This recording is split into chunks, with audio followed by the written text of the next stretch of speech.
And I love that, again, the focus on employees. And one of the things that's coming up now when we're talking about employees and what do workers need is these terms around upskilling and reskilling. So I'd like to unpack those terms a little bit and ask, what does that really mean and for whom? And specifically, what is or could be the role of AI in all of that?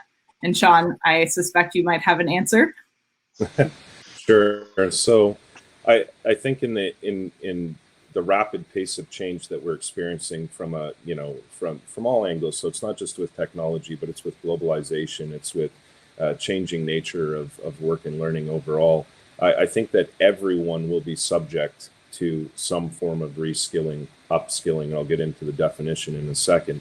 Now, the World Economic Forum prior to COVID forecasted that 54% of the world's employed workforce would need some form of reskilling, substantial reskilling, and they specifically use the word reskilling, and I'll get into the difference in a minute, by 2023. So 54% of the existing workforce by 2023.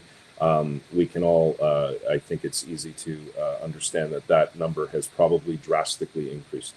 Now, I define reskilling and upskilling in two ways. Reskilling is about providing skills that are not necessarily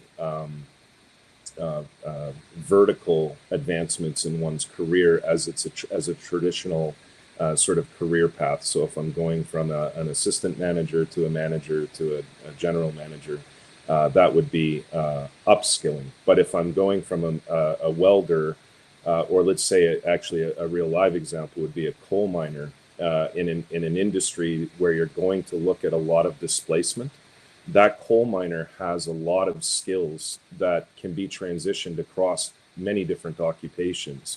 But reskilling would be about equipping that person with the skills to pursue a new pathway that harnesses the foundational aspects of their skill set that they acquired in their career up until that point. But then reskilling is about providing them with the skills to shift to that pathway. So upskilling for the purposes of trajectory, reskilling for the purposes of more horizontal, broader sort of application to a labor market. Now, that definition is argued and batted around in many different ways, but I sort of synthesize it with those two definitions.